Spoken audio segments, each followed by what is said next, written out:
Hare Krishna, and we're continuing with Shri Īśopaniṣad by His Divine Grace Srila A.C. Bhaktivedanta Swami Prabhupada, Mantra 10, page number 53, and today is Gita Jayanti, and I hope everyone already heard the Gita Jayanti special episode that we posted yesterday, and today is the advent of Bhagavad Gita, and in this particular mantra, in the purport, Prabhupada refers to Bhagavad Gita a lot, so let us hope that you will not only hear Shri Īśopaniṣad, but you will get inspiration to receive your copy of Bhagavad Gita in the links we provided yesterday.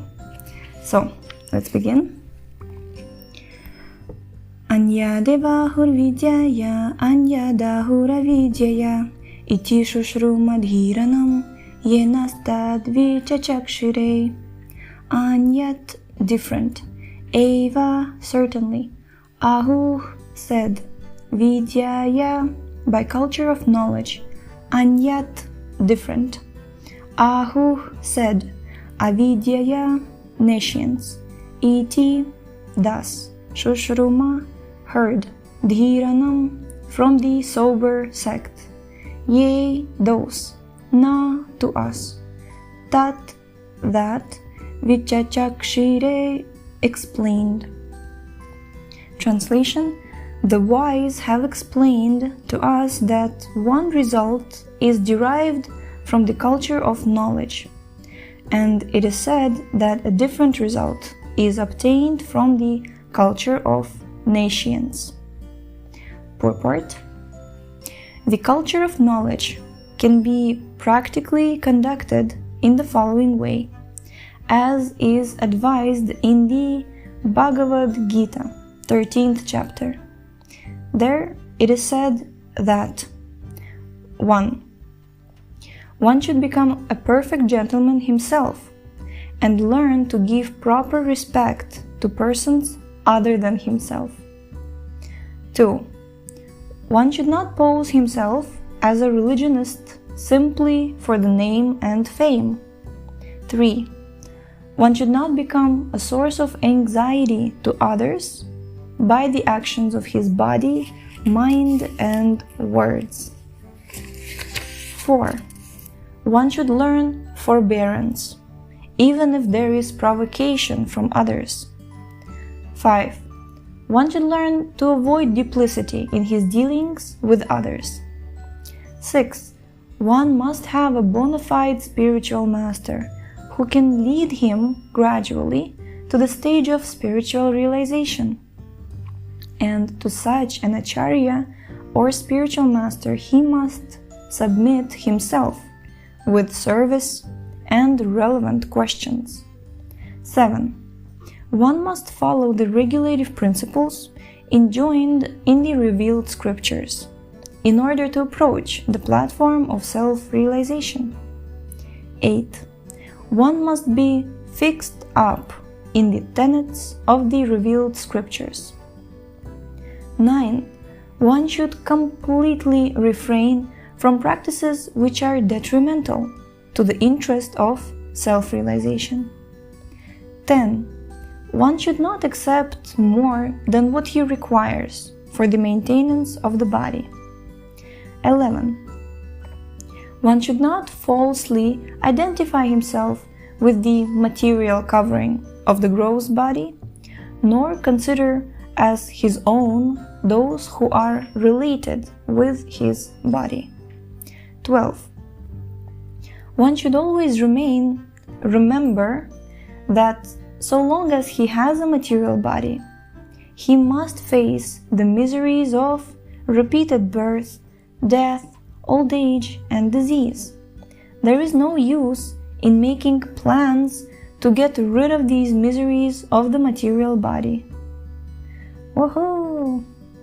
The best thing is to find out the means by which one may regain his spiritual identity. 13. One should not be attached to more than the necessities of life required for spiritual advancement. 14th, one should not be more attached to wife, children, and home then it is ordained in the scriptures, in the revealed scriptures. 15. One should not be happy or distressed in regard to the desirables and undesirables created by the mind. 16. One should become an unalloyed devotee of the personality of Godhead, Shri Krishna, and serve him with rapt attention. 17. One should develop a feeling for residing in a secluded place with a calm and quiet atmosphere, favorable for spiritual culture, and thus avoid congested places where the non-devotees congregate. 18. One should become a scientist or philosopher and make research into spiritual knowledge, not material knowledge, recognizing that spiritual knowledge is permanent, whereas material knowledge ends with the death of the body. These 18 items form a gradual process for developing real knowledge. Except for these 18 items, all other items, whatever, are grouped within the category of nescience. Srila Bhaktivinoda Thakur, a great acharya, said that all the forms of the material knowledge are merely external features of the illusory energy, and by cultivating them, one becomes no better than an ass. Here in Shri Īśopaniṣad, the same principle is repeated. Material advancement of knowledge means actually converting a human being to the status of an ass. Some materialistic politicians, under cover of spiritual garments, do decry the present system of civilization as satanic. But unfortunately, they do not care for the culture of real knowledge, which is described in the Bhagavad Gita, and therefore they cannot change the satanic situation. In the modern setup of things, even a boy thinks himself self-sufficient and pays no respect to elderly men. Thus, due to the wrong type of education imparted by our universities, boys all over the world have become the cause of headache to the elderly people. Therefore, Shri Īśopaniṣad warns very strongly that the culture of nations is different from that of knowledge. The universities are, so to speak, centers of nations only, and therefore the scientists are busy discovering lethal weapons to wipe out the existence of other countries. University students today are not given instructions on the regulative principles of brahmacharya, the spiritual process of life, nor do they have any faith in the respective scriptural injunctions. Religious principles are taught for the sake of name and fame only, and not for the matter of practical action. Therefore, there is no animosity. There is animosity not only in the social and political fields, but in the field of religion as well. Nationalism in different parts of the world has also developed on account of this nascent education of the people. They have no information that this tiny earth is just a lump of matter floating in immeasurable material space along with many other lumps. In comparison to the vastness of space, these material lumps are like dust particles in the air.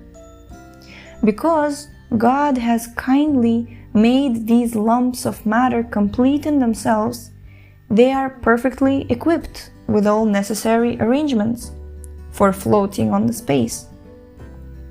our Sputnik drivers are very proud of their achievements, but they do not look to the supreme driver of these greater, more gigantic Sputniks called planets. There are innumerable suns occupying space with innumerable arrangements of planetary systems. We, small creatures, as the infinitesimal parts and parcels of the Supreme Lord, are trying to dominate these unlimited planets by repeated birth and death, but are generally frustrated by old age and disease. This lifespan of human life is scheduled for about 100 years, although it is gradually decreasing to the limit of 20 or 30 years of life. Thanks to the culture of nascent education, befooled men have created their own nationalism within these planets in order to grasp at sense enjoyment for these few 20 or 30 years. Such foolish people are drawing up various plans to make some demarked portion of Earth as perfect as possible, which is ultimately ridiculous. And for this purpose, each and every nation has become a source of anxiety for the others.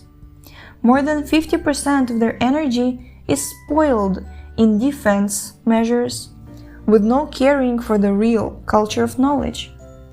And they're falsely proud of becoming advanced in both material and spiritual knowledge.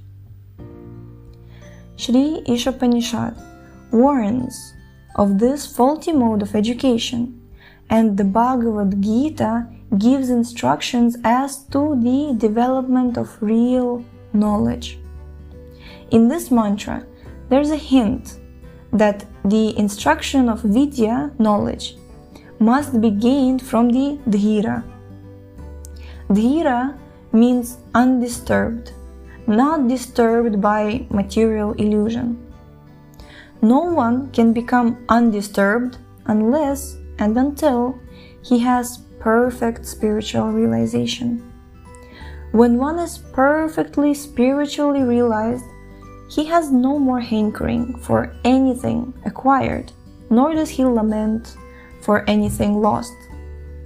Such a Dhira has realized that the material body and mind which he has acquired by chance, material association, are foreign elements. So, material association are foreign elements, and therefore he simply makes the best use of a bad bargain. Jai. Dhira makes the best use of a bad bargain. The material body and mind are bad bargains for the spiritual living entity. The living entity has different functions in the living world, but this material world is dead as long as the living spiritual sparks manipulate the dead lumps of matter. The dead world appears to be a living world, but actually it is the living souls, the parts and parcels of the Supreme living being, which move the world. The Dhiras are those who have come to know all these facts by hearing of them from superior authorities, and who have realized them by following the regulative principles. To follow the regulative principles, one must go under the shelter of a bona fide spiritual master. The transcendental message comes down from the spiritual master to the disciple with the regulative principles, and not in the haphazard way of nascent education. One can become a Dhira only by such submissive hearing from the personality of Godhead. The perfect disciple must be like Arjuna, and the spiritual master must be as good as the Lord himself. These are the processes of learning Vidya, knowledge, from the Dhira, the undisturbed. Adhira, one who has not undergone the training of Adhira, cannot be an instructive leader. Modern politicians who pose themselves as Dhiras are themselves Adhiras. One cannot expect perfect knowledge from them. They're busy with their own remuneration in dollars and pounds. How can they lead the mass of people to the right path of self-realization? One must hear submissively from the Dhira in order to get actual education in life. Haribol! Jai. So, this is the end of the mantra. We'll continue with mantra 11 tomorrow. Thank you so much for tuning in today. Please get your Bhagavad Gita and check out the Īśopaniṣad in the link below. And we shall see you next time. Hare Krishna.